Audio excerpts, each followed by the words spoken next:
Tere päevast kõigile kohalviibijatele ja tere päevast kõigile, kes on asunud vaatama internetiülekannet. Otsepilt tuleb Mektorist, Tallinna Tehnikaülikooli ühest verivärske sisuga õppehoonest ja põhjus, miks me täna siin oleme, on üks konkurss, mille pealkiri on Negavatt ja mis saab täna siit, ma olen täiesti veendunud, väga põneva alguse. Esmalt, enne kui me alustame rektorite sellist väikest väitlust ja mõttevahetust sellel teemal, paluksin ma keskkonnaminister Keit Pentus-Rosimannusel meie üritus sisse juhatada. Tervist ja aitäh! Mina olen siin majas tudengina käinud siis, kui see maja nägi ikka väga teistsugune välja. Et mul on kahju, et need, kes meid jälgivad neti vahendusel, ei saa osa vahetult sellest õhkkonnast ja sellest keskkonnast, mis siin ülikoolis praeguseks on ja mis selles hoones on. See tõesti on, ma arvan, et erakordselt inspireeriv. Aga austatud rektorid ja head debati ja ürituse jälgijad, mina keskkonnaministrina ikka aeg-ajalt kuulen sellest, kuidas see uus blogi, Twitteri ja Facebooki põlvkond on omadega täiesti hukas, kuidas see põlvkond üldse ei huvitu olulistest asjadest, eriti ei huvitu see põlvkond kindlasti poliitikast ja teistest tähtsatest teemadest. Aga mulle tundub ikka väga, et see on üks rumal jutt, et kui mu sellised vanemad kolleegid ka mulle aeg-ajalt ütlevad, et mis sa jändad nende ressursisäästu ja kliimamuutuste teemaga, et need on täiesti ebaseksikad teemad, valimisi nendega ei võida, mõju avaldub alles väga pika aja pärast, siis ülikoolides ja koolides noorte inimestega suheldes ma pean ütlema, et ma ei ole vist kordagi veel kohanud sellist suhtumist, et need on sellised teemad, mis on kuidagi teisejärgulised või et need polegi nagu päris teemad. Mina ausalt öeldes arvan, et veel olulisemaks kui keskkonnaga arvestava majanduskeskkonna, majandusmudeli selline arendamine, et väga palju olulisemaks ei olegi teemadega võimalik minna. Ja see, et maailm üle oma võimete elab, see on fakt. Ja see, et pretsedenditult kiirete kliimamuutuste üheks kõige olulisemaks mõjutajaks on inimene, seda nimetavad absoluutne enamus teadlasi, selle valdkonna teadlasi selliseks extremely likely tõenäosuseks. Seda, et me peame oma ressursi ja energiakasutuse radikaalselt ümber mõtlema, seda ütlevad nii OECD, Maailmapank, Rahvusvaheline Valuutafond, seda ütlevad ka energiatootjad ise. Ja nende teemadega tegelemine tõepoolest ei ole mingi selline lihtsalt ilulemine, vaid see on väga praktiline vajadus. Ma tulin eelmise nädala lõpus Varssavist, kus toimus ÜRO järjekordne kliimakonverents ja läbirääkimised olid seal ütleme väga pingelised ja need eriarvamused, lahkarvamused olid väga teravad, aga kõigest hoolimata jõuti ka selles koosluses ikkagi lõpuks üksmeelele ja isegi need kõige skeptilisemad riigid mõistavad, et on üsna asjatu loota, et ehk see kõik kuidagi laheneb iseenesest, et äkki me ärkame ühel hommikul üles ja on nagu Terry Pratchetti ja Stephen Baxteri raamatus The Long Earth, kus maakera kõrval on äkki üks teine maakera, kus me saame oma tegevusi täpselt samal viisil jätkata ja et ressursse äkki jagub jälle. Eestis on meil muidugi mõtlemisainet, kuidas sa ikkagi oluliselt säästlikumalt ja nutikamalt toimetada ja eelkõige muidugi see meie armastatud ja mitte nii palju armastatud põlevkivisektor on see, mis muudab meie CO2 heitme inimese kohta Euroopa Liidus praktiliselt kõige suuremaks, on üks riik, kes meid veel edestab. Ja ressursikasutuse tõhususes oleme me paraku samamoodi selles pingereas kuhu meile muidu erinevatel teemadel väga meeldib ennast sättida, selles pingereas paraku üsna tagaotsas. See on tõsine probleem nii inimeste tervise kui keskkonna kui tegelikult ka riigi kui terviku konkurentsivõime jaoks. Ja lisaks kõigele on tegu sellise ühe kaunis harukordse valdkonnaga, kus muutustest, heas mõttes muutustest võidavad lõppkokkuvõttes kõik, et me igapäevased arved on väiksemad, tekivad töökohad, just sellised töökohad, mida me tikutulega taga otsime ja mida me väga näha tahame. Ja muidugi ka keskkonnal on kergem. Nii et minu ootused sellele algavale Negavatile on, nagu te aru saate, üsna suured. Ma kindlasti tahaks, et see üritus aitaks tekitada sellist elevat raamidest väljas ja särasilmset arutelu, debatti, vaidlust selle üle, kuidas me siis ikkagi saaksime olla selline puhta majandusega ja puhta ja eduka majandusega riik. Selline riik, kus ressursside raiskamine on sama vastuvõetamatu kui raha tuulde loopimine või laiali loopimine. Ja muidugi ootan ma Negavatilt ka selliseid lahendusi, mis kasvaksid ühest ülikoolist laiemaks, mis kasvaksid võib-olla laiemaks Eestistki ja mis võiks leida rakendust palju-palju laiemalt. Innovatsioon ikkagi sünnib tihti seal, kus sellised väga erinevad mõttemaailmad, aga erinevad teadmised ja oskused lõpuks ristuvad ja ülikool on ses mõttes üks ideaalne koht, et teine osakond, teine teaduskond on siinsamas kõrval. Siinsamas kõrval on võib-olla teise vaatega inimesed, kellega arutada, vaielda. Ja ülikool on ideaalne koht uue tekkeks mu meelest ka seetõttu, et üliõpilastel kindlasti ei ole veel selliste betoonseitega tunnelvaadet välja kujunenud või ütleme kivisse raiutud. See on asi, mida saab ja tuleb hästi ära kasutada. Nii et head tudengid, tulge ja võtke Negavatist osa ja ärge jätke oma neid mõtteid, mis teil kuskil olemas on, ma tean. Ärge jätke neid enda teada ja ärge laske neil raisku minna. See on üks suurepärane võimalus, mida tasub kasutada ja mida me väga ootame, et te kasutaksite. Nii et Nokia otsingud on muidugi ka toredad, aga mu meelest las need Nokia otsingud praegu natukeseks jääda, et teil on võimalus terve maailm ja planeet päästa. Kasutage seda. Aitäh!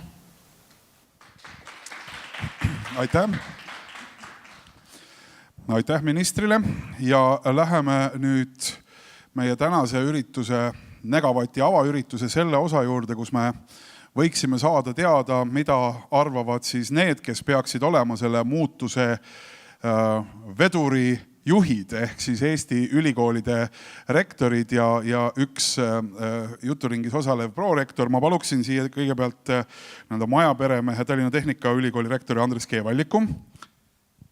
Siis tema kõrvale Signe Kivi, Kunstiülikooli rektori.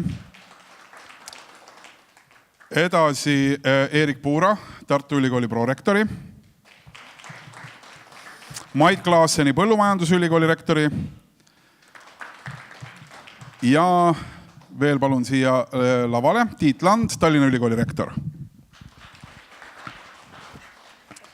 Ja enne kui me alustame vestlusringi ja vaatame, mida rektorid siis arvavad võimalusest koos tudengitega muuta maailma, nii nagu minister hetk tagasi sõnastas, siis mõned sellised sissejuhatavad slaidid, mis aitavad võib-olla natukene sättida emotsioone, võib-olla viivad rajalt kõrvale, aga võiksid pakkuda mõtlemisainet. Ja alustame siit energia tarbimise slaidist, energia tarbimine Eesti ülikoolides ja siit pealt näeb seda võrdlust aastatest 2009 ja 2012, et Eesti Maaülikool on ühe tudengi kohta siis aastas kõige enam energiat tarbiv.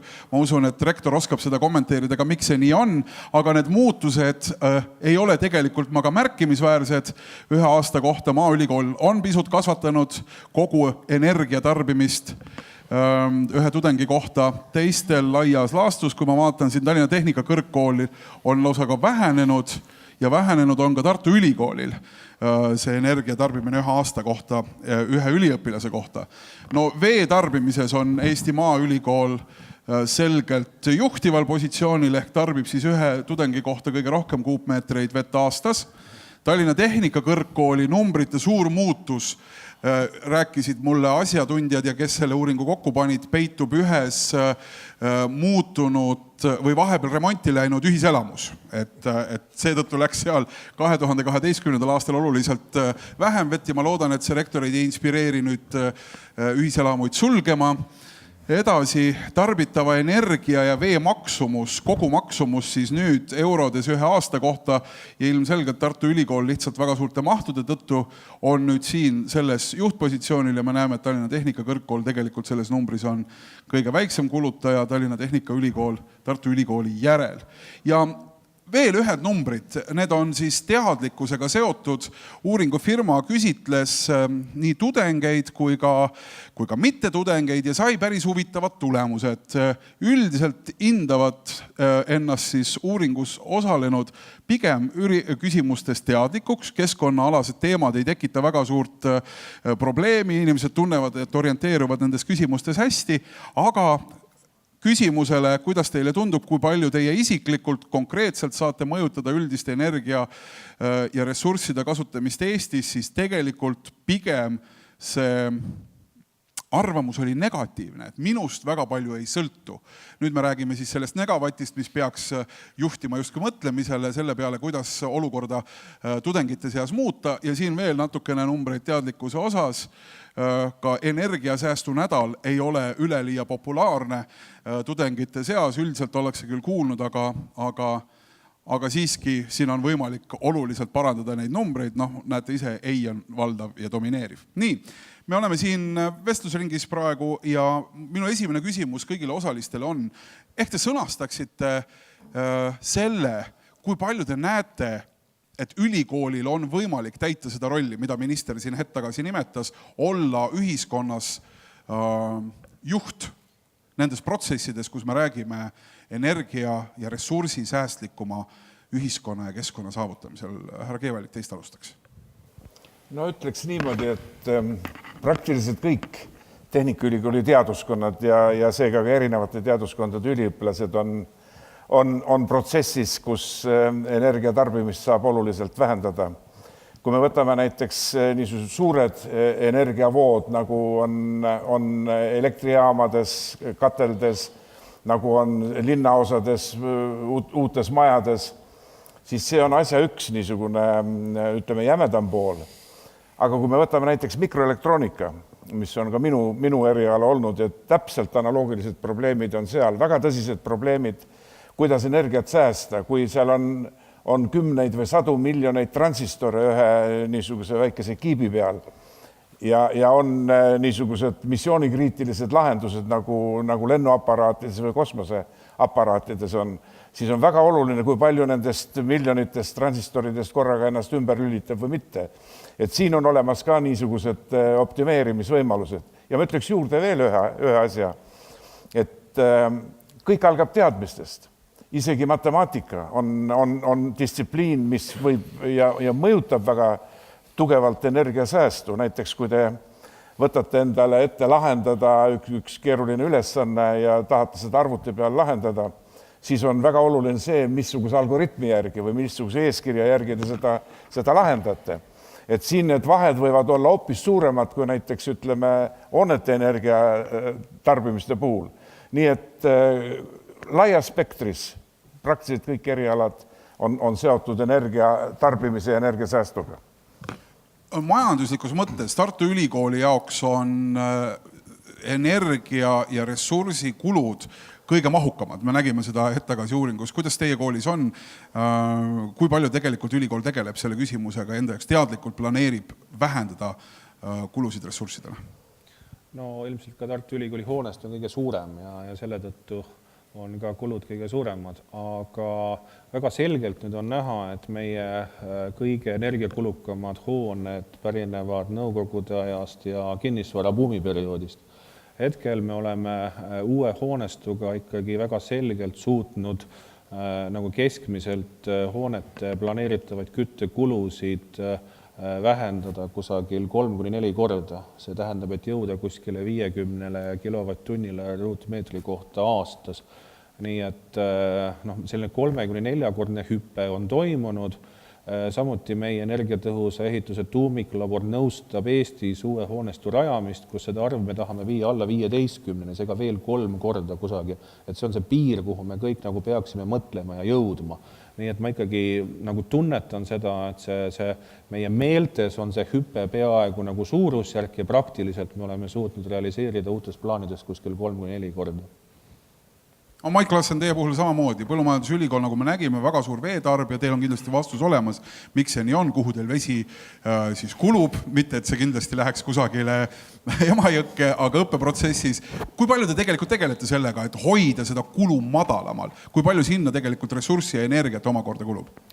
No selles suunas me töötame igapäevaselt ja üks suund, millega me oleme nüüd viimased aastad tegelenud, on see sama hoonete rekonstrueerimine ja meil hakkab see nüüd enam-vähem ühele poole saama ja ka meil on samasugune pilt umbes nagu Tartu Ülikoolil, et tegelik sooja tarbimine väheneb tunduvalt kordades, aga samas me peame ka meelde tuletama seda, et me hakkame teda jahutama, tuulutama ja sealt teistpidi energia tarbimine ka suureneb elektri poole pealt.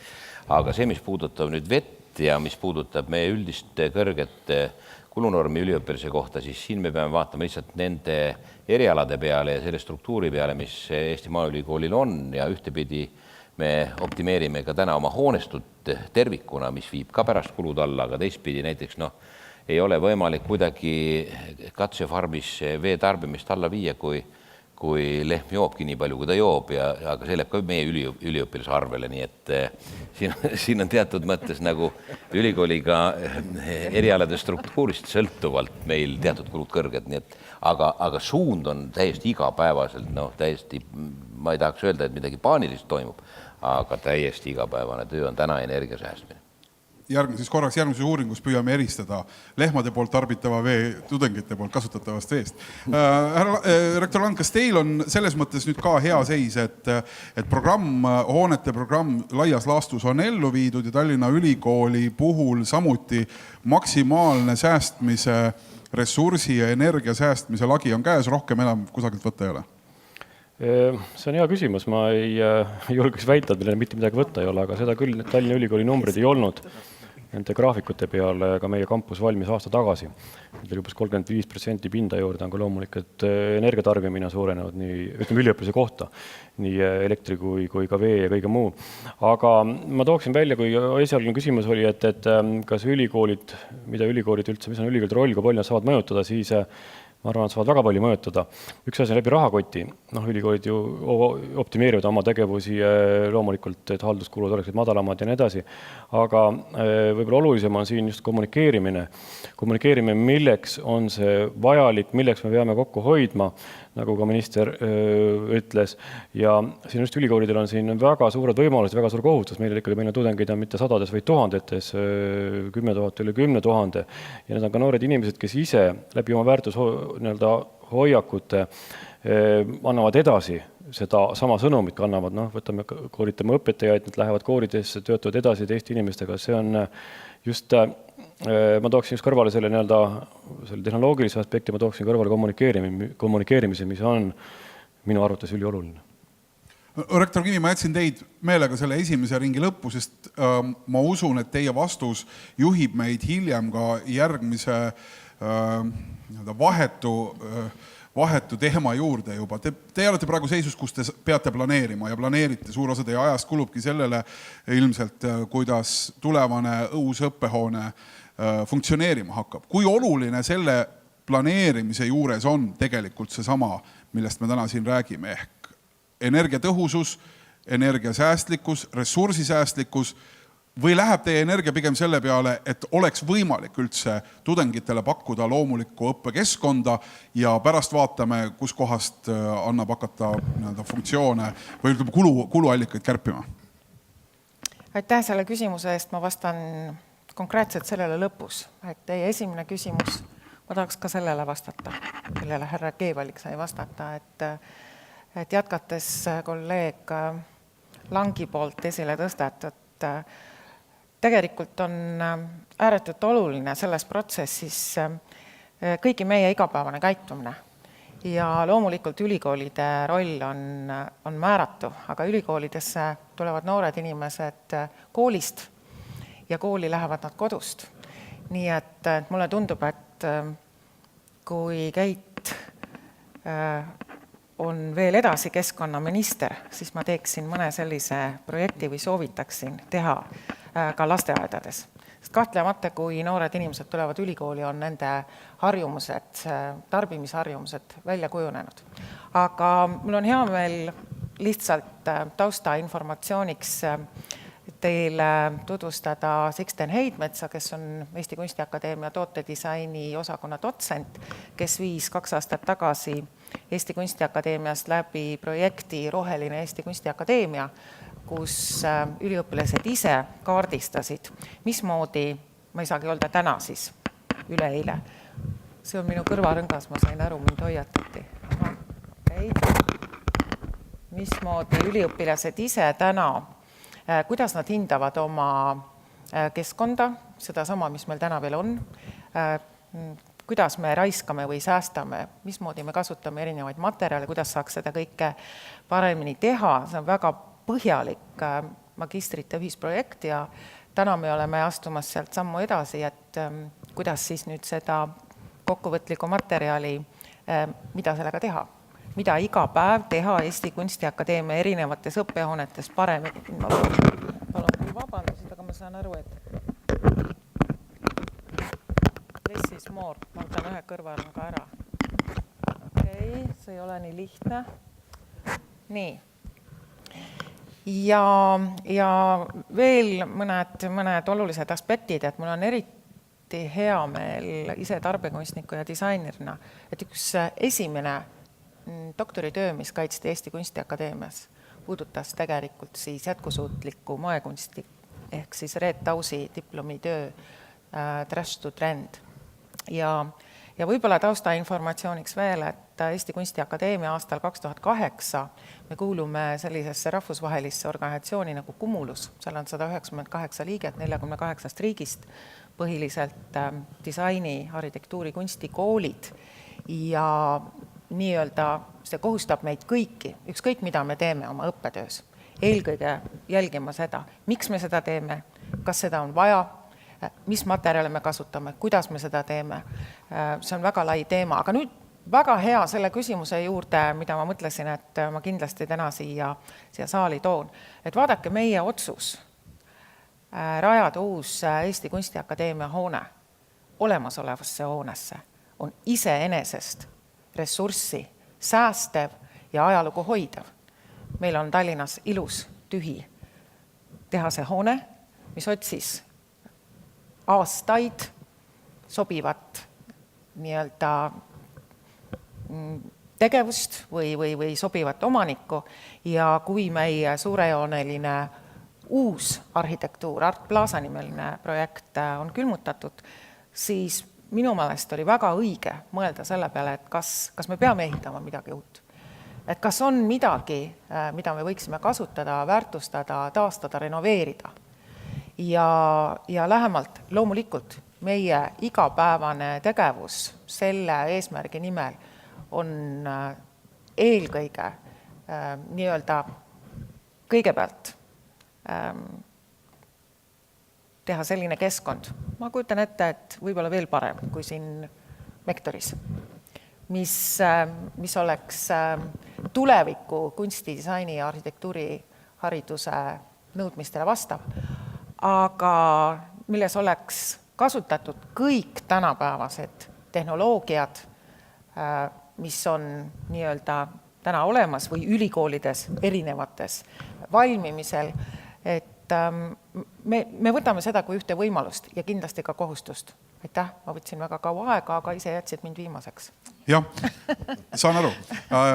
Mis võiks olla, nüüd küsimus kõigile, et mis võiks olla teie nägemuses see, millele ülikool peaks keskenduma? Me ennem siin vestlesime pisut ühe osalejaga Erik Puuraga ja rääkisime sellest, et ega maailm ei tea väga palju neid näiteid, kus majanduskasv, heaolu kasv on ühtlasi tähendanud vähem ressursside kasutamist. Sellist veel ei ole olnud. Me võime muidugi leiutada millegi täiesti uue, mis oleks väga hea, ja see peaks olema võib-olla lõppkokkuvõttes eesmärk, aga mis on see, mida ülikoolid täna reaalselt peaksid oma tegevuses muutma, et me tõesti saaksime rääkida säästlikumast ühiskonnast? Ma alustan seekord siit poolt, siis Tiitland. Jah, aitäh. Ma võib-olla jätkan siis sellest, millest ma tegelikult alustasin. Just nimelt kommunikeerimine. Ja mul on siin ka üks näide Tallinna Ülikooli kohta, et kuidas me kommunikeerime üliõpilastele ennekõike, et üliõpilasi on meil üle 10 000.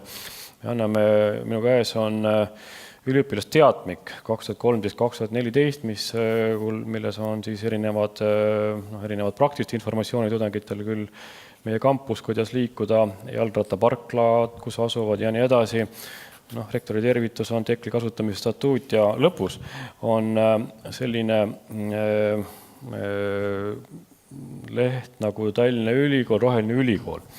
Ja see on üks osa kommunikeerimisest ja siin on ka selline roheline Tallinna Ülikooli aasta tagasi, selle aasta alguses, kus ka minister osales avaüritusel, oli tudengite korraldatud roheline nädal. Ja ka selle nädala raames siis oli konkurss rohelisele ülikooli logole, mis on siin välja toodud. Ja siin on 10 soovitust ülikonna liikmeskonnale. Et need on meil ka erinevate ülikooli liikmete poolt seda genereeritud. Ma ei hakanud kõik ette lugema, siin on alati sellest, et kuidas sa liigud ja treppide liikumine, kohvi joomine, vee tarbimine, printimine, prügi sorteerimine ja nii edasi. Aga just kuidas me seda kommunikeerime edasi, võib-olla mida me võiksime teha, et kindlasti viia läbi küsitlus, kui paljud tudengid seda on nagu lugenud ja kui paljud nad sellest teadlikud on. Et võib-olla toome hoopis ettepoole, kui on vaja, aga ma ikkagi jääks selle kommunikeerimise juurde, see on minu arvates on see ülikoolis kõige olulisem. Härra Klaas. Nii, aitäh. No, Eesti Maaülikool on iseenesest juba rohelisi erialasid õpetav ülikool, aga meil on vastu võetud ka juba tükk aega tagasi rohelise ülikooli strateegia, mis sisaldab umbes neid samu asju, aga me oleme läinud veel sammu edasi siin võrreldes Tallinna Ülikooliga. Me oleme säästuga läinud nii kaugele, et meie seesama teatmik on vähemasti poole väiksem, millega me oleme tunduvalt ressurssi kokku hoidnud. Ehk me tegeleme nii üliõpilaste kasvatamisega kui rohelise ideoloogia elluviimisega iga päev. Pluss meil kõik erialad saavad tegelikult ka majandusõpet, mis eelkõige lähtub sellest, et kogu meie majandustegevus peab olema ressursisäästlik ja et kui me mingi toote teeme, mingi produktsiooni välja laseme, siis selle elu ja jalajälg on minimaalne, mis üldse saab olla. See on see, mida me teeme kasvatus- ja õpetamispoole peal. Siis teine asi on see, mida me teeme väljapoole. Me teeme väljapoole päris suurt tööd ja meil on algatatud niisugune projekt omas sektoris nagu Agrofoorum Baltikum, mille eelmise aasta teema seostus FAO-ga, kus FAO peadirektor asetäitja oli üks peaesinejatest ja järgmise aasta Agrofoorum käsitleb siis WTO-d ja maailma kaubandust toiduainete poole peal, mis on nagu meie põhimure.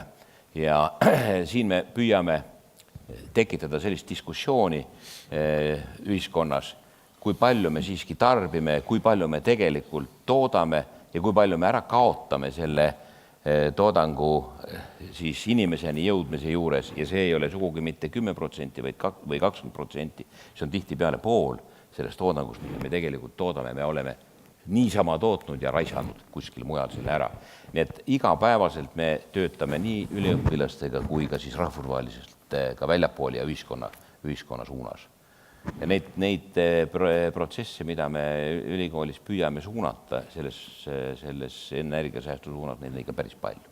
Prorektor Erik Puura, ma võib-olla küsin teie käest siis nagu natukene konkreetsemalt, et kui me vaatame nagu tulevikku, et me räägime siin, et me püüame ja see on selge, ükski mõistuslik inimene ei ütle täna, et vahet ei ole, nii palju kui kulub, eks, nii palju ka tarbin. Et see on meie mõtlemises on sees, see säästlik ambitsioon on sees, aga ikkagi, mis võiks olla see, mida me saame teha, mida ülikoolid peaksid tegema? Ma juhin ka ise hetkel Tartu Ülikooli uue arengukava koostamise protsessi ja hetkel me nagu vaatame neid kõik arengud nagu erinevatel tasanditel. Et kui me vaatame nagu Tartu linna ja ülikooli organisatsiooni tasandit, siis siin on kindlasti väga palju teha ja ka koos Maaülikooliga. Ütleme niiviisi, et kogu Tartu on tegelikult nagu ühe Hiina ülikooli kämpus. See tähendab, et kuidas panna nüüd linn ja ülikoolid koos sõnaga toimima, niimoodi, et kogu see süsteem toimiks samal ajal ka energiasäästlikult, see on nagu sellel tasandil üks suuremaid väljakutsed ja olla selles osas nagu eeskujuks.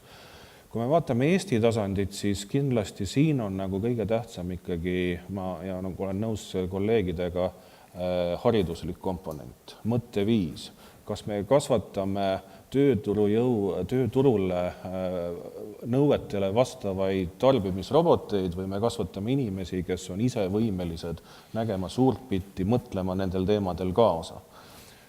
Ja lisaks sellele on meil veel, ütleme, maailmavallutuslik või globaalne mastaap, sest ütleme sellised teemad nagu energiatõhus ehitus kui ka näiteks linnade planeerimine on leidnud juba väga laialdast vastuga ja mitte ainult naabrite seas Helsingis, vaid ütleme kuni USA ja Hiinani välja. Nii et me võiksime läheneda nendel erinevatel tasanditel ja siis nagu vaadata, mida me anname regioonile, mida me anname Eestile, mida me maailmale.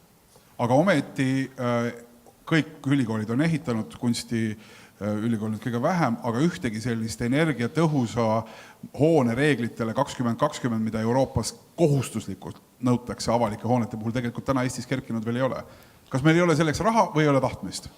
Ei, tegelikult Tartu Ülikool nüüd hetkel nõustab, on juba valminud, nagu eramu tasand on juba Eestis lahendused. Aga ülikooli õppehooned, suured? Ülikooli õppehoonetes tõesti me jõuame ikkagi ka nõuetele nüüd vastavaks uutes hoonetes, et see 50 kilovatt-tundi, ütleme, ruutmeetri kohta aastas küttekuludeks, et see on ühesõnaga täiesti saavutatav ja siis see teine arv oli see 15, kus me ei ole andnud nõu ja eramute tasandil on see juba nii-öelda lahendatud, nii et teistmoodi ei saa. Mul natukene piinlik on selles suhtes, et meil nii palju asju toimubki, kui meil on, ütleme, Euroopa nõuded. Et see on selline ajamärk nagu ja me peaksime natuke tuhka pähe raputama, aga võib-olla ise veel püüdma natukene ajast ees olla või vaadata. Samas me näeme seda, et ega kõik see, mis Euroopast nii-öelda otse tuleb, see võib ka mingite poliitiliste varjunditega olla, et me peame Eestis leidma need nagu parimad vahendid. Et me teame näiteid, kui näiteks on tulnud nõue, et biodiisli osakaal peab olema selline ja siis on selgunud, et see tuleb tegelikult väga anastava keskkonnapoliitika tulemusena kusagil arengumaades.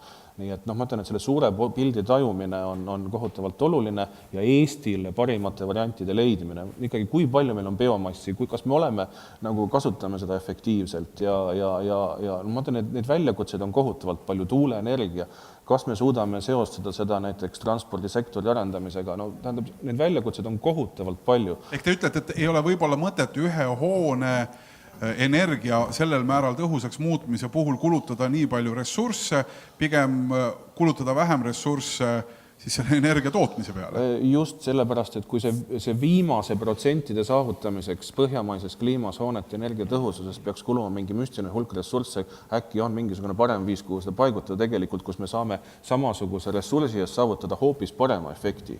Et mis on need tegelikult väljakutsed, kus on see suurem pilt, me peaksime seda nägema. Nii vähe on Eestis inimesi, kes tahaksid üldse mõelda selles ühtses suures pildis. Igaüks ajab enda asja, teeb mingit ühte projekti, saavutab tulemusi. Me peaksime hakkama laiemalt mõtlema. Ehk see debatt tegelikult Eestis mingis mõttes võib-olla seisab ees, ehkki me teame, et see nõue on Euroopa Liidus püstitatud ja 2020 ei ole üldse enam kaugel, 6 aastat ainult natukene veel.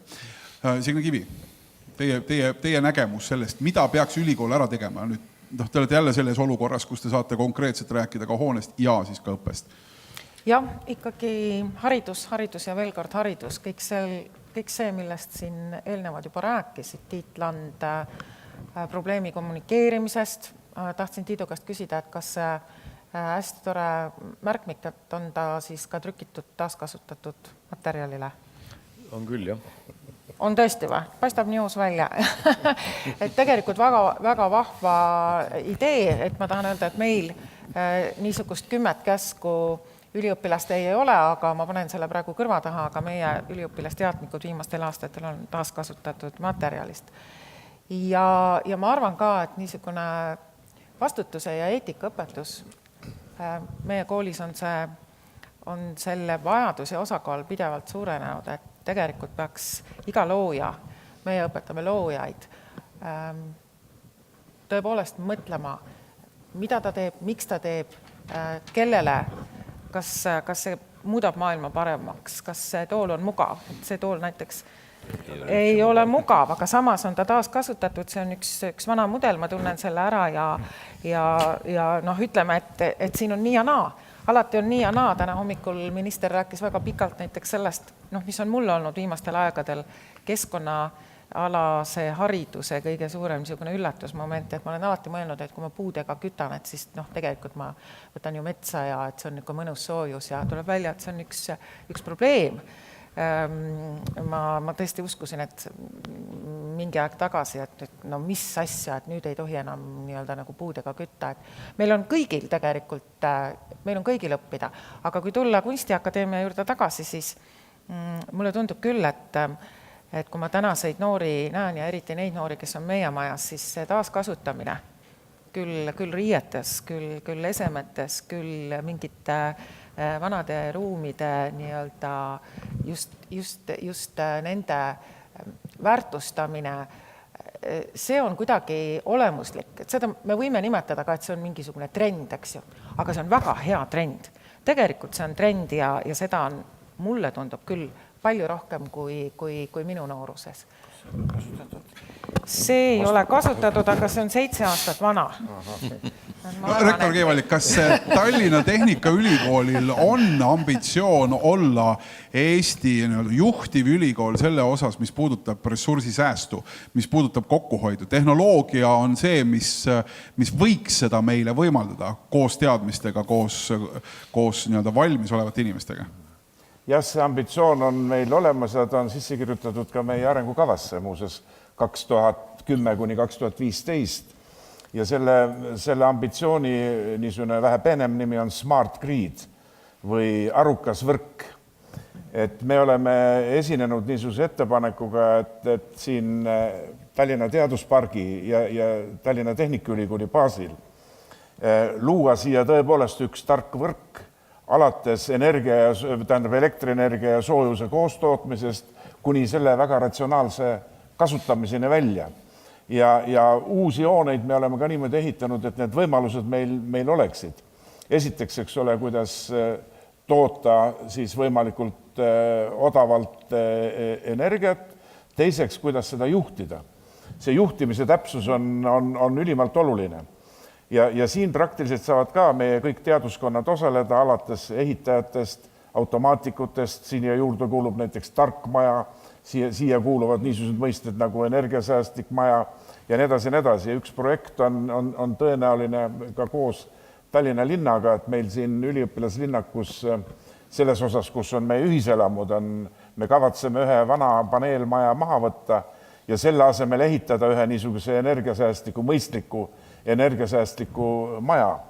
Ja et see võiks olla meie arvates siin üks niisugune katsepolügoon, kust Eesti võiks saada teadmisi. Loomulikult siia juurde need asjad, millest siin enne räägite, et päikeseenergeetika, tuuleenergeetika, nii-öelda biomassi kasutamine ja nii edasi, nii et see niisugune ambitsioon on olemas. Mait Klaassen tahab lisada. Tegelikult on Eestis olukord selline, et kui me vaatame ülikoolide pilti suuremas plaanis, siis igal ülikoolil on mingisugune spetsiifiline valdkond, mida ta on uurinud väga hästi, kus ta on väga tugev. Ja kui me selle pildina katsuksime kokku panna, siis viimasel ajal me oleme Tallinna Tehnikaülikooli ja Tartu Ülikooliga rääkinud väga selgelt, et hakkame koos arendama mõningaid niisuguseid näiteks biogaasi kompetentsikeskust, millel on 3 osapoolt, tegelikult päris 4, sest ka niisugust tehnilist personali on vaja koolitada, seda saab teha kutsehariduskeskuste kaudu. Aga see, et me täna arendame biogaasi tootmise uurimist, see, et me arendame täna biodiisli tootmise uurimust, see annab meile kõik tegelikult tulevikus võimaluse küllalt palju asendada fossiilsest kütusest saadud energiakandjaid. Ja kui me nüüd väga tõsiselt mõtleksime välja ja võtaksime korraks aja maha ka nende tohutult säästlike majadega ja kui me arvutaksime välja selle maja tegeliku elu ja kulud ja tema tootmiseks minevad kulud ja kõigi nende tehnoloogiate tootmiseks minevad kulud, siis me peame kuskilt leidma mingisuguse tasakaalupunkti ja ma olen väga nõus Erik Puuraga, et ei saa minna lõpuni seda viimast protsenti taga ajama, sest see läheb lõppkokkuvõttes nii kalliks, et ta on tunduvalt kallim, kui anda siin mõni protsent järele ja vaadata seda massi, mida meil täna loodus toodab iga päev. Ja kui me vaatame, et me täna, võtame puidugi poole, me täna raiume kuskil alla 10 miljoni tihu aastas puitu, aga tegelikult me ei ole vaadanud üleüldse selle võsa poole, mida meil tegelikult tuleb nii palju juurde, et metsamehed täna ütlevad, et 25 miljonit on tegelikult võimalik. Ma ütleks ühe repliigi siia juurde, et meil on tohutu biomass, mida me ei kasuta. Me näeme ühte katsemaja, mille me ehitasime selle aasta alguses ja kus saab katsetada erinevaid kütuseviise, erinevaid isolatsioonmaterjale ja nii edasi, nii et niisugune projekt on siin samas kõrval käimas. Mida oleks vaja sellesse keskkonda? Mulle tundub, et väga kõik ülikoolid peaaegu nagu tunnetavad üsna sarnaselt ja see töö tegelikult käib, eks. Et kas on, ja ärge valikult ma ka küsisin, juba pakkusin võimaluse olla vedur, ma ei tea, kuidas teised ülikoolid, Tehnikaülikooli enda plaanidesse sõnastatud liidrirolli suhtuvad, et kas see teile sobib või see teile sobib natukene vähem. Aga et kas on vaja mingit Eestis mingit sellist säästu keskust, kõlab küll uue raha kulutamisasutusena, aga kes tõesti nagu juhiks ka ülikoolides tehtavat ja pakuks sellist sõltumatut tagasisidet selle osas, et võt siin või teises õppekavas võiks neid või neid asju teha ja nii edasi. On mu mõte hoomatav? Mulle tundub, et need keskused ongi tegelikult ülikoolid. Et pigem me vajame võib-olla kõrvalt eksperte analüüsima, mida tehakse, aga ülikoolid on need kompetentsikeskused ja kui siin öeldi, et tegelikult Tartu ongi üks ülikooli linn, et ka meie siin Tallinnas härra Keevelik juba ütles, eks ole, et meie, kes me asume Tallinnas, need ülikoolid Tallinna jaoks võiksime rohkem selles vallas koostööd teha ja siis kõik ülikoolid üheskoos kindlasti. Ma arvan, et me oleme pigem nagu olnud ootel ja natukene nukrad, et meid aeg-ajalt vähe kaasatakse. On ju nii? Ma ütlen, ega ülikool üksinda siin ei suuda läbi murda ja nii-öelda pakkuda tulemusi laiemalt, et siin tingimata on vaja ka riigi abi. Et see riigi abi oleks olemas ja niisuguste katsekomplekside pealt võiks teadmine edasi liikuda mujale. Ehk riiklik tellimus peaks olema. Aga programm Säästev Eesti on ju ametega olemas, et mulle tundub, et aeg-ajalt on vaja neid strateegiaid üle vaadata ja võib-olla kaasajastada. Tiit Land. Ei, ma tahtsin ka lihtsalt lisada või toetada Signe Kivi mõtet, et ma arvan, peaks nagu vaatama, et me kõik oleme üks suur keskus ja ülikoolid on erinevad profiilid. On ju selge, et Tehnikaülikoolil on tehnoloogiline ekspertiis ja tehnoloogia arengud. Nende väljaarendamine, teine külg on selline sotsiaalne külg, et ma arvan, et peaksime koos vaatama, jagama koos need paremaid praktikaid ja mõtted, et ka selle debati üks mõte oli see, mis on väga tänuväärne. Ma vahetan hetkeks slaidi ja lähen ühe slaidi juurde, mis räägib sellest, milliseid ettevõtmisi on maailma erinevates ülikoolides tehtud selleks, et olla energia, olla ressursi tõhus. Muu hulgas näiteks e-rataste ühiskasutus on üks selline suur projekt, energiakasutuse visualiseerimine ehk näha, kus ja kui palju parasjagu kulutatakse, kohaliku toidu pakkumine sööklas ja puhta energiafond ja iga-aastane ideede konkurss, mis võiks siis olla pisut sarnane sellele, mis on täna välja kuulutatav negavatt. ma paluksin rektorid ja prorektor teil hetkeks mõelda ja tuua võib-olla mõni selline väga konkreetne näide inspireerimaks tudengeid selles ürituses osalejaid, neid, kes pakuvad välja konkreetseid ideid, millised on teie silme läbi õnnestunud energia- ja ressursisäästuprojektid teie ülikoolides? Ma alustaksin ise endast, et ma iga päev ei mõtle nii-öelda keskkonnateemadele ja kokkuhoiuteemadele. Aga kui ma täna hommikul ajasin habet ja pesin hambaid, siis ma tundsin küll piinlikkust, kui palju vett ma selle protseduuri peale ära kasutasin. Et tegelikult pisiasjadest algab ju see suhtumine peale, kas sul kraan kogu aeg jookseb või ei jookse. Ma arvan, et taolisi näiteid võib tuua siin hulgi veel, et praktiliselt iga sammu peal me võime mõelda seda, kuidas käituda energiasäästlikumalt. Selline isiklik lisandus, ma loodan, et ei andnud pärast seda ülikooli peale välja kohe oma määrust, et säästke vett tudengid. Või sa tegite selle? Ei, seda tehtud veel ei ole, aga lihtne näide võib-olla paneb mõned inimesed mõtlema. Nii, aga mõtleme korraks ülikoolide peale. Mida te olete koolides teinud? Mis on need konkreetsed sammud või projektid, mis teile meenuvad, mis on äramärkimist väärt ja mis võiksid siis tõesti selle arutelu vaateid ka inspireerida siis Negavati konkursil osades? Signe Kivi näiteks. Jah, et esimesele küsimusele vastates, et ma juba natukene kirjeldasin, aga ma siis nimetaks projekt Roheline Eesti Kunstiakadeemia. Siis eelmine nädal moe- ja tekstiili bakalaureuse üliõpilaste rahvusvaheline workshop sama nimetusega Trash to Trend, mis siis uuris Eestimaal tegutsevaid väiksemaid, just nimelt väiksemaid ja keskmisi moe- ja tekstiiliettevõtteid ja pakkus neile lahendusi, kuidas oma tootmisjääke uuesti kasutusse võtta. Et need on võib-olla kõige lihtsamad, aga kui ma siin vaatan niisugused Nad on mõeldud võib-olla rohkem ülikooli enda energiatõhususe kasvatamiseks. Jah, et me oleme tõesti teel praegu sinna, et ei oska, Sixten, oskad äkki mind aidata. Ma tean, et arhitektuuri teaduskonnas on aastaid ja aastaid seesama nii-öelda keskkonnasäästev ja ka sotsiaalseid aspekte. Me ei saa rääkida ainult tehnoloogiatest. Et tegelikult on ikkagi väga oluline ka see, mille Tiit Land välja tõi, et see mõttemaailma muutmine, hariduslik pool, aga Sixten, kas ma tohin korras anda? Sixtenil ei ole küll mikrofoni, aga ma annan talle selle kohe. Jah. Selge. Nüüd ma olen internetis. Et üks asi on kasutusharjumused, mida me teeme hommikuti, mida me teeme koolis, kas me prindime mõlemale poole, paberile või ühele poole.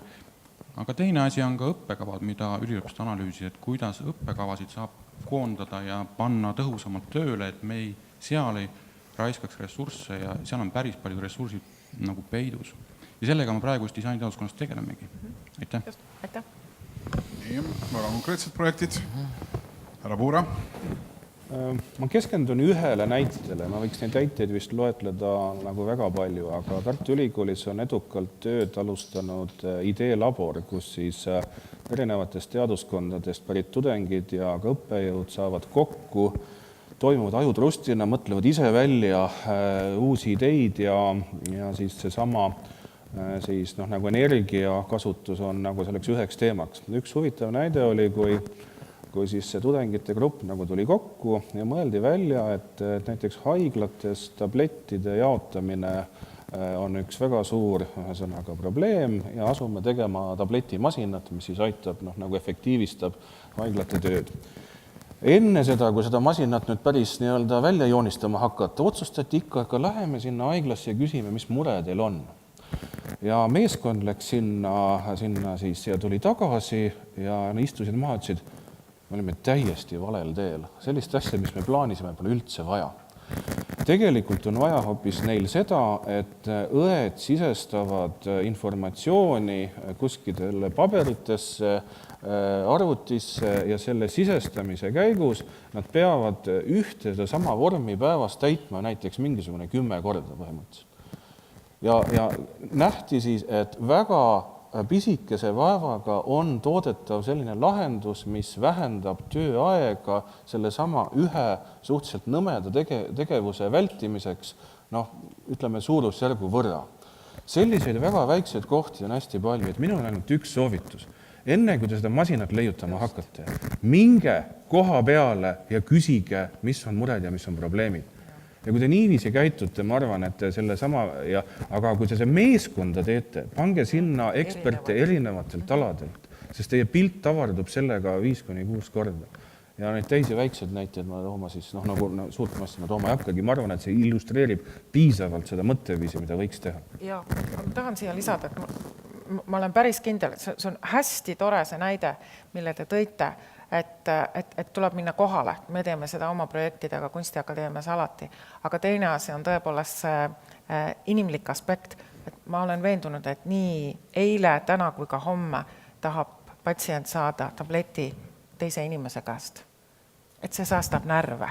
Ja närvide säästmine on ka energia säästmine. Ja toob positiivsust, et ütleme, et kõike seda, millest me ka täna räägime, et see on nii tõsine, eks ole, aga sellest peab olema niisugune paras sports kirge, lõbu ja loomulikult tulemuslikkust, et siin on mitmed aspektid. Tõsi on, Mait Klaassen. Nii, ma vaatan seda praegu ekraanile kuvatud pildiseeriat ja mõtlen selle peale, et mitmedki asjad neist on meil tehtud juba. Ja kui ma siin kommentaariks võiks midagi öelda, siis e-rataste ühiskasutus meil oli. Neid rattaid ei jätkunud kahjuks kauaks, sest et nad lihtsalt kuluvad ära ja neid remontijaid ei ole piisavalt.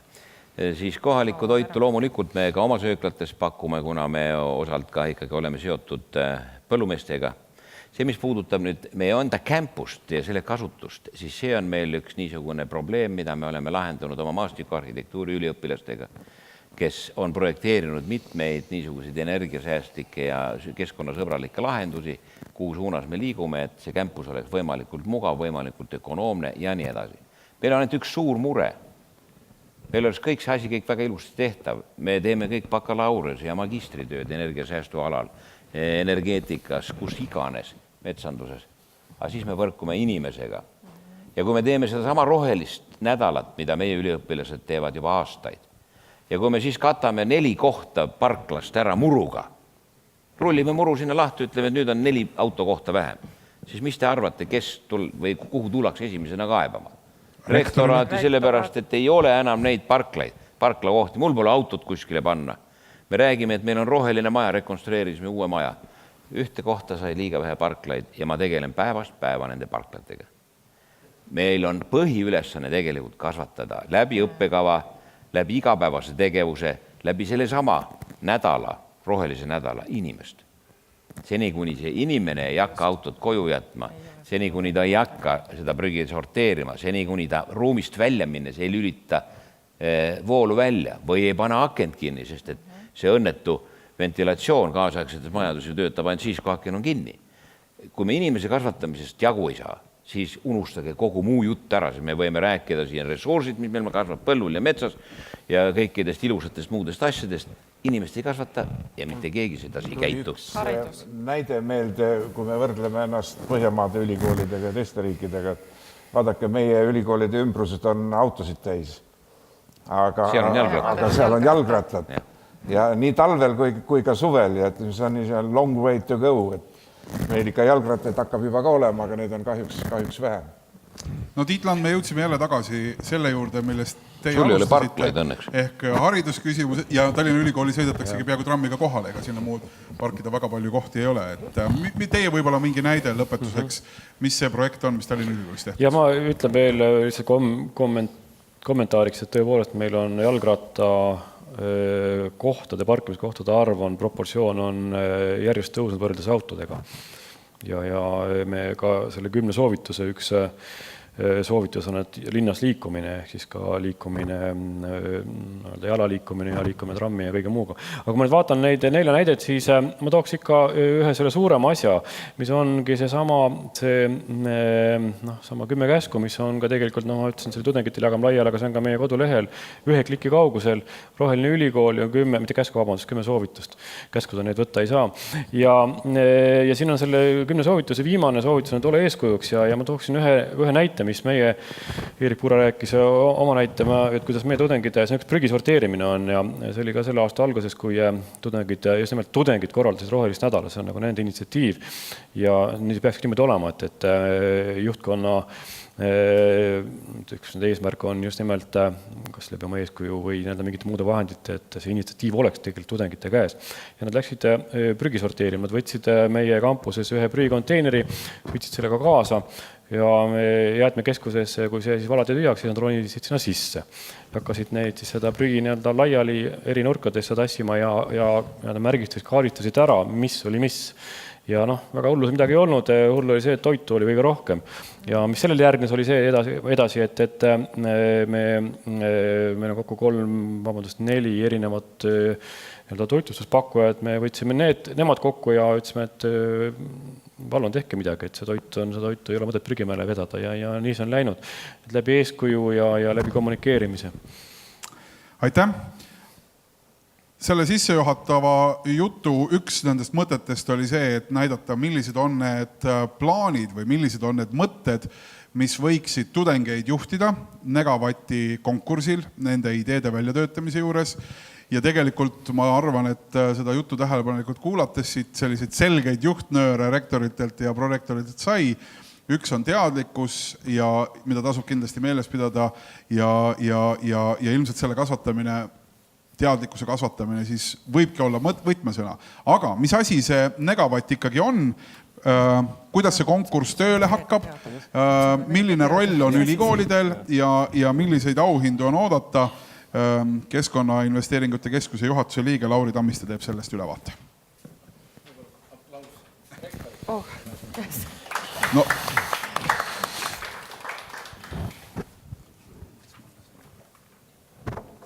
Nii, tere päevast kõigile ka minu poolt. Et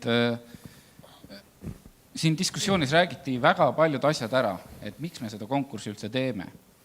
Ja see sama, mis alguses ka Urmas Vaino näitas, et ühelt poolt noored ütlevad, et keskkonnateemad on olulised, ülikoolid ütlevad, keskkonnateemad on hästi olulised. Aga küsimus on, et mida siis tehakse, kui palju tehakse ja kas saaks rohkem teha.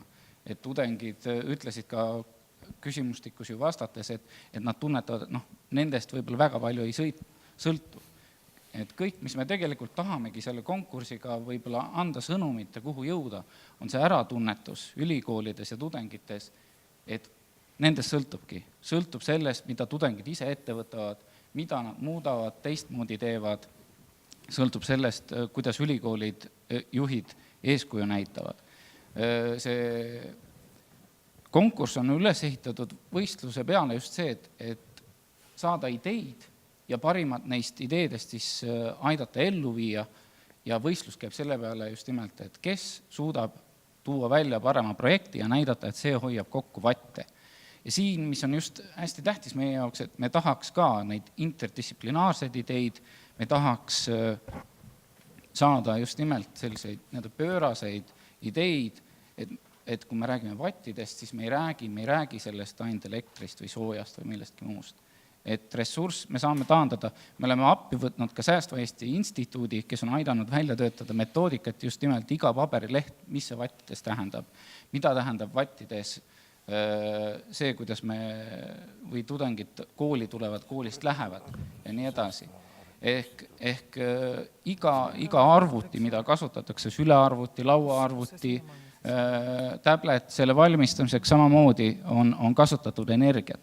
Et muutes seda, kuidas me toimetame ja õpetame, me räägime ressursikasutusest oluliselt laiemalt. Et lihtsalt näitena, et sama energiakogusega, kui me räägime, autoga sõites jõuab Kosele, bussiga Tartusse, rongiga Valka. Teine näide võtame, et juues kraanivett siis sama koguse juures pudelivee puhul tähendab see energia kokkuhoidu 500 korda. 500 korda. Need on nagu lihtsamad ja hoomatavad näitajad, aga kui tudengid tulevad välja ideega, et tehes väga hea õppekava muudatuse, pannes midagi kokku, hoiame kokku ressurssi, peame vähem koolis käima, õppima võib-olla mitte nii mõistlikke aineid või saame veel kvaliteetsema loengu ja suudavad ära näidata metoodiliselt, et see on suurim efekt vattide mõttes, aastate elu ja kõige muu mõttes vabalt. Lööme osa õppejõududest minema. Ei, õppejõud õpetavad paremini. Nii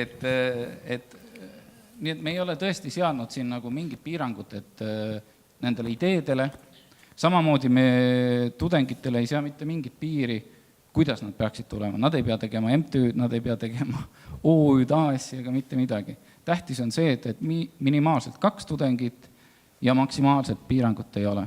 Kui nad leiavad 100 mõttekaaslast, see on suurepärane, leiavad 500 mõttekaaslast, kes tahavad projektis osaleda, veel parem.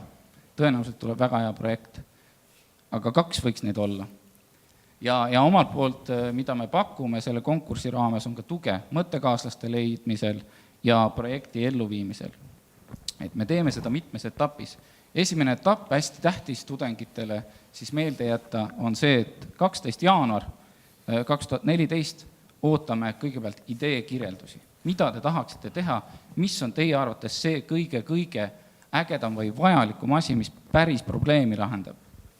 Ja siin tõepoolest Eerik Puural väga hea soovitus, et enne tehke kindlaks, on see probleem ka. Küsige ülikooli inimestelt, kes on probleemiga maadelnud, on see päris probleem, on see hea mõte või mitte. Nii et 12. jaanuar ootame neid ideid. Seejärel sõelume loodetavasti paljude ideede jaost välja maksimaalselt circa 12 ideed, keda võtta siis nii-öelda edasisele arendamisele. Pakume selles faasis ka mentorlust, natuke nagu ajujahi moodi, et aidata ühest väga heast ideest teha korralik projekt, rakendatav päris projekt. Ja selles etapis siis tudengid saavad ka meie poolt toetust rahalist, et oma ideed testida, edasi arendada ning siis nende finalistide hulgast valime parimad välja. Ja viimases etapis, mis on ka meie jaoks hästi tähtis just nimelt, et me ei taha seda nii-öelda keskkonnateadlikkust, kus kõik lihtsalt pakuvad ägedaid ideid ja pärast ütleme vahvad mõtted jälle ja nad jäävad aastateks seisma või parimal juhul lähevad bukletti, vaid me tahaks siis, et ja see on ka üks kriteerium, rakendatavus ja tegelikult skaleeritavus. Kas see on asi, kui näiteks Tallinna Ülikooli tudengid või EKA tudengid või TTÜ tudengid tõestavad ära, et nende campuses see asi toimub, et see oleks ka teistes ülikoolides ja nagu minister ütles, mujal maailmas kasutatav. Et need on need asjad, mis me otsime. Rakendatavus, mõjusus, innovatiivsus ja skaleeritavus ehk mujal kasutatav. Ja nii me kavatseme siis sellega edasi minna. Ja meil on õnneks ka väga head partnerid, mis ma arvan jällegi võiks olla tudengitele oluline, et siin on ainult mõningad näited, sama Reet Aus, keda rektor Kivi mainis, Priit Mikkelsaar, kes väga mitmekesiselt toodab ökojäätiseid, samas kaupleb energiaga ja nii edasi. Et meil on tudengitele pakkuda just nimelt selleks, et kui teil on hea idee, aga te ei ole kindel, kuidas seda edasi arendada, et see tõesti maksimaalselt mõjus ja mitmekülgne ja efektiivne oleks, et me pakume väga heade mentorite nõu. Lisaks nende personaalsele panusele meil on ka väga head tublid partnerid, meil on sama Tartu Ülikooli ideelabor, keda siin mainiti, on kaasas, nagu ma ütlesin, Säästva Eesti Instituut ja nii edasi, Mektori. Et partnerid on meil kaasas ja kõik tahavad panustada, mis näitab just nimelt seda, et teema ei jäta kedagi külmaks ja loodetavasti tõesti ei jäta ka külmaks tudengeid, sest kõige tähtsam ongi see, et meil tuleks ideid, mõtteid ja taotlusi. Ja kui rääkida veel auhindadest, siis loomulikult see nii-öelda mitterahaline pool, väga hea kogemus, teadmised, tutvused loodetavasti, et oleks väga tore, kui nende projektide käigus hakkaksid erinevate ülikoolide tudengid koos tegema. Et mitte ainult see, et oma teaduskonna inimestega, sellest parem on juba mitme teaduskonna inimesed, aga kõige parem on loomulikult ülikoolide vaheline koostöö.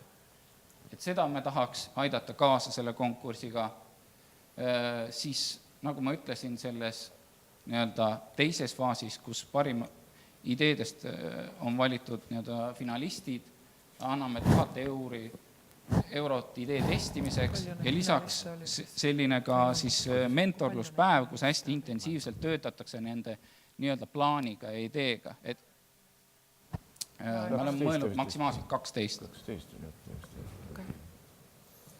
Ja siis lõpus viimases faasis kuni 10 000 eurot idee elluviimiseks, pluss personaalne stipendium siis 1500 eurot võitjate meeskonnale, et nad saaksid ka ise tunnustust. Ja meil on ka täna juba nende samade partnerite, keda ma näitasin eriauhinnad toetajatelt ja partneritelt. Me ise arvame, et see on väga-väga atraktiivne pakett ja loodame, et see töötab. Ja siinkohal ma hea meelega kuulutakski siis selle konkursi avatuks ja ootame kõiki ideid ja mõtteid 12. jaanuariks. Aitäh! Ja siin on ühtlasi meil ka tänutäheks natuke erinevaid keskkonnasõbralikke meeneid rektoritele ja ministrile. Aitäh! Aitäh! Ma nüüd maad ülevalt alla. Et õlu on fermenteeritud.